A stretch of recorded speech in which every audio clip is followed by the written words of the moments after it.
What is going on, guys? DBG here, and in this video we're going to be just chatting for a few minutes because, again, these are the type of videos that I do like to make, where we're just talking about the MyTEAM game mode. There's little bits and pieces about the mode and just honestly how I feel about it. So obviously today is quite a big day. First of all, it's looking like we're getting Rudy Gobert, which I actually don't even think is too bad a thing for this right here. For where season rewards, for basically these guys right here, the trial of champions. They basically rigged it so that Donovan Mitchell's #1. It's rigged. There's no other way. It's rigged so that Mitchell's #1 because he's the worst of all these players. Like, he's the hardest one to score with.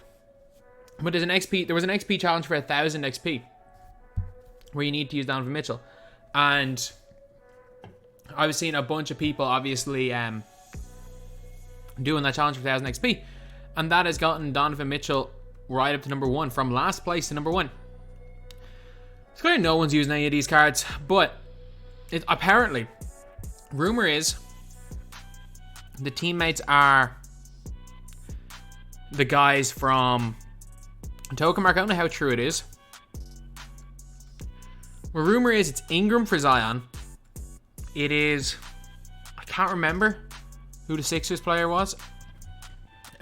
It was Cantor for Lillard, Robert Williams for Tatum, Talen Horton-Tucker for the Lakers, and Rudy Gobert for the Jazz. Let me just check who that's going to be. It's rigged anyway, so it doesn't really matter who it is. Like, whatever one, there's no score limit, so whatever one 2K decides to give us, we get, basically. Tobias Harris. You know what? I wouldn't mind Tobias Harris, but basically, it turns out that I mean it's rigged. Let's just say it like it is. It's rigged.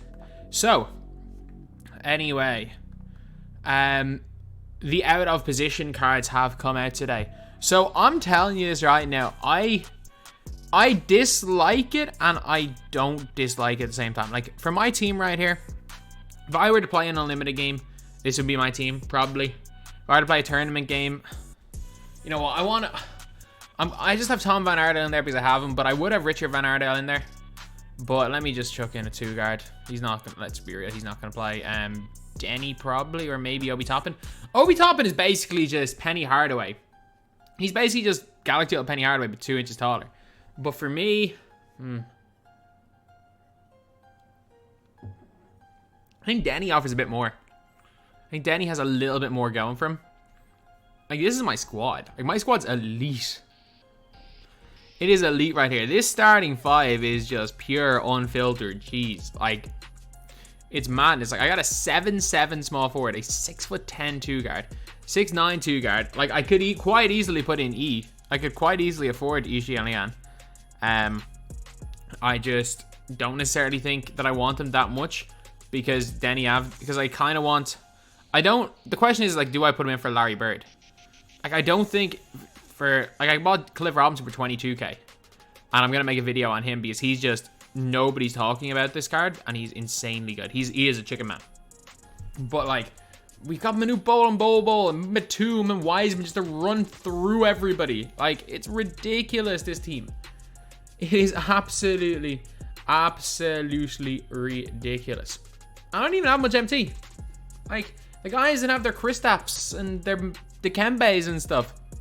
That's even cheesier. But what has the out of position pack done? Do you want to know what I believe the out of position pack has done? Outside of this out of position pack, which is a little bit weird because there's Manute Bol. Take Manute Bol out of this pack. If this card did not exist, do you want to know what I think out of position packs has done? And you guys probably won't like this, and it's why I'm going to talk about these in a more positive light than some people, because it's weird. There are 2 ways of looking at it, and I understand both viewpoints. I understand the other viewpoint, but for me, it's even the playing field for everybody. And let me explain why.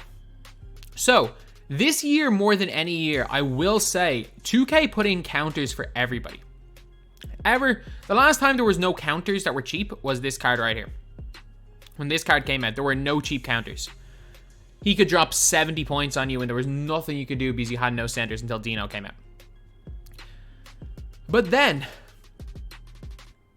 the age of Luka came out, where If you had Luka Doncic, if you or your opponent had Luka, you pretty much were screwed unless you ran with a tall point guard.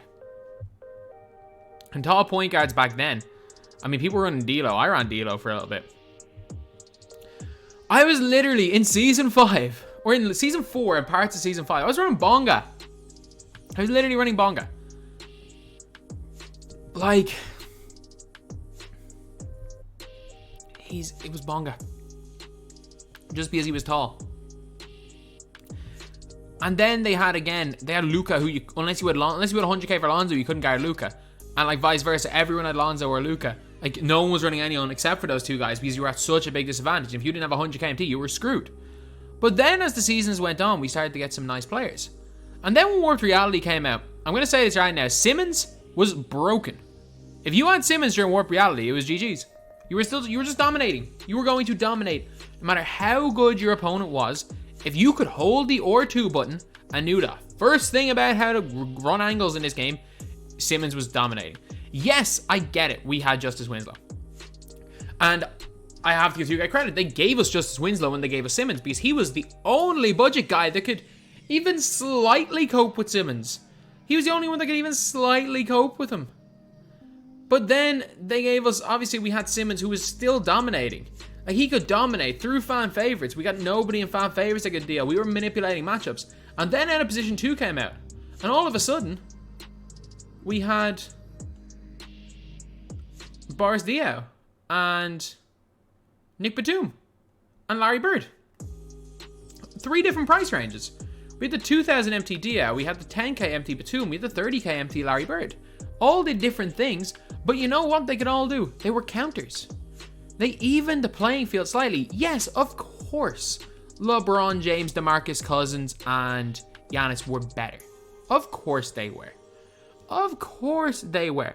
But at the end of the day, it slightly evened the playing field, which is what I like.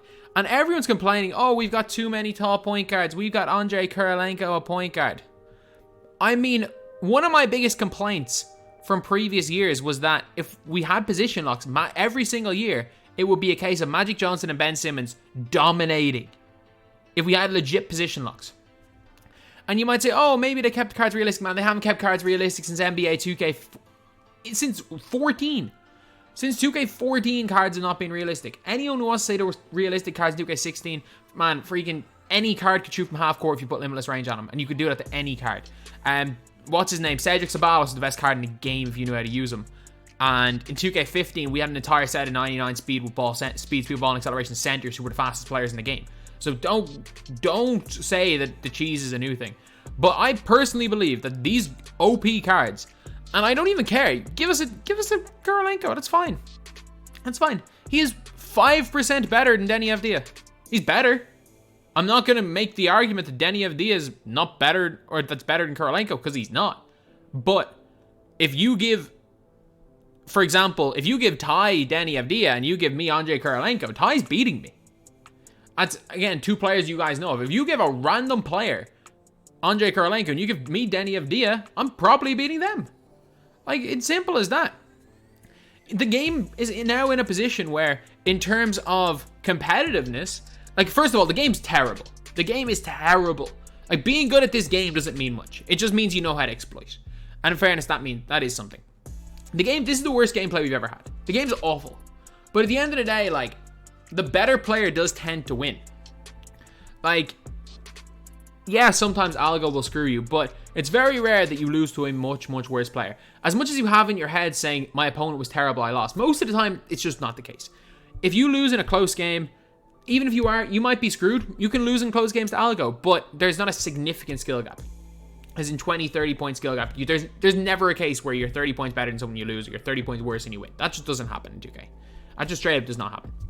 So, I honestly think that it's even the playing field from a competitive standpoint that you can be competitive with anybody.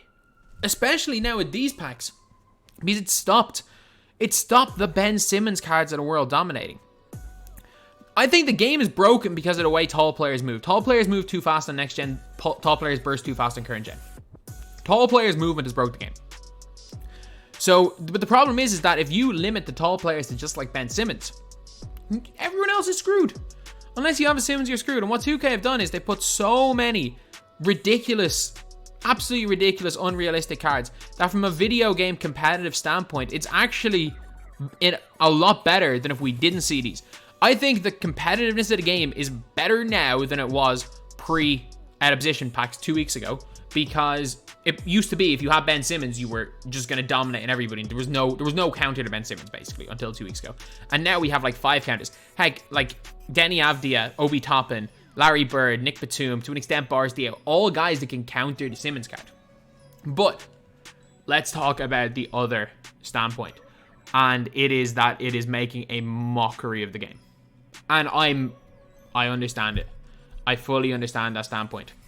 For me, I think once you bring out one card that's like the Ben Simmons, you've got to have counters.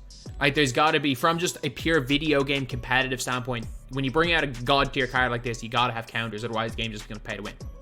So from a purely video game standpoint, because I look at this game a little bit differently, I don't care who the players are necessarily. I don't care if this is a Ben Simmons. I just know this is a few virtual pixels that have got animations.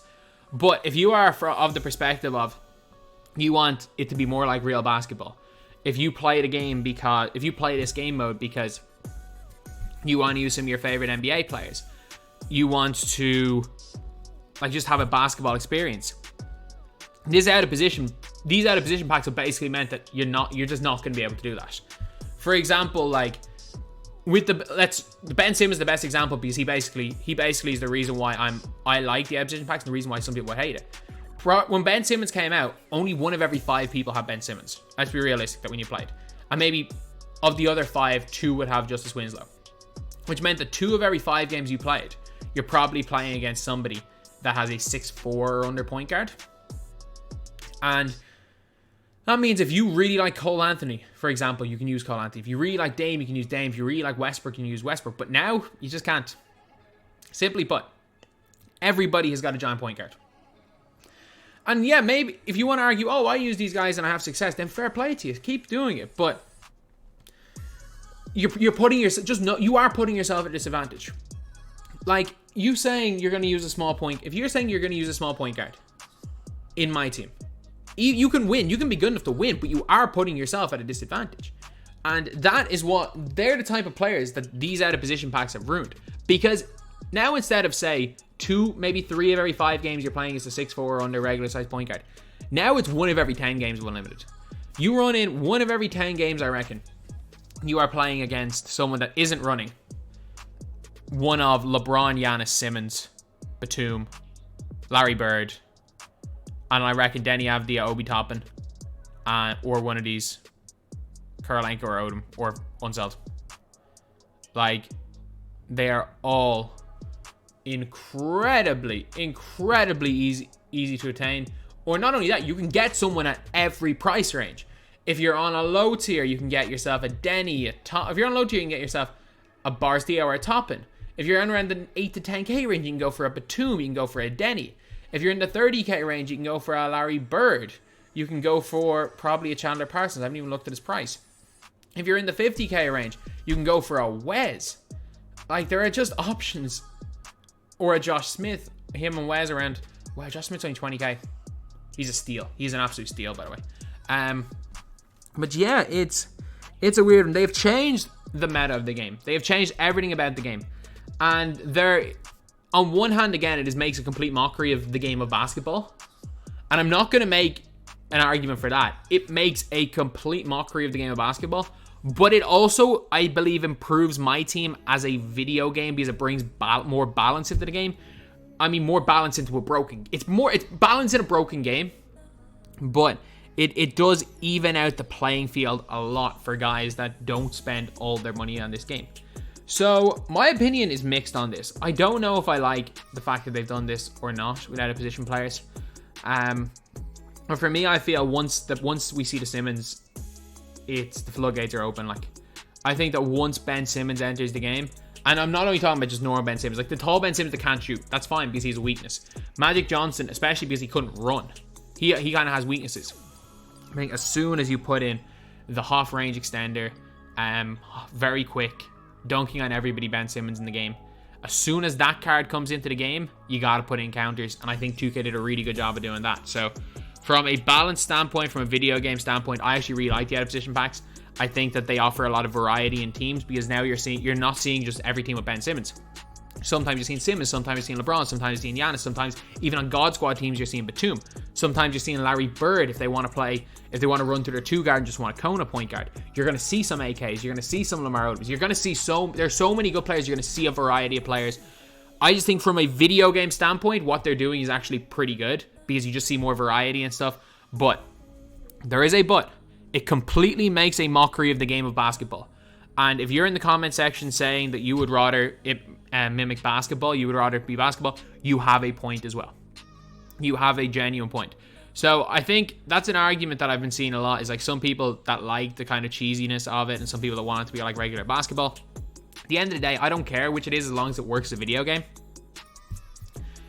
I don't think 2K21 since the speed patch has worked as a video game. And I think it was a lost cause in current gen anyway. So yeah, that's pretty much it, lads. That is the video. Let me know what you guys think. Because there are no right or wrong answers to this. There really aren't, because I understand both viewpoints. I really do. I really understand both viewpoints. But for me, once that Simmons card comes out, you got it's either release the budget demis of random players who can play point guard, or Simmons destroys everybody. I think that from us again, I think video game wise 2K have done a good thing, but it makes a mockery of the sport that this.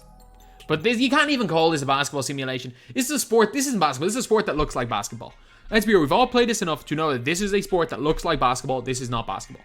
So anyway, that's the video. Thank you guys for watching. Please like, comment, and subscribe.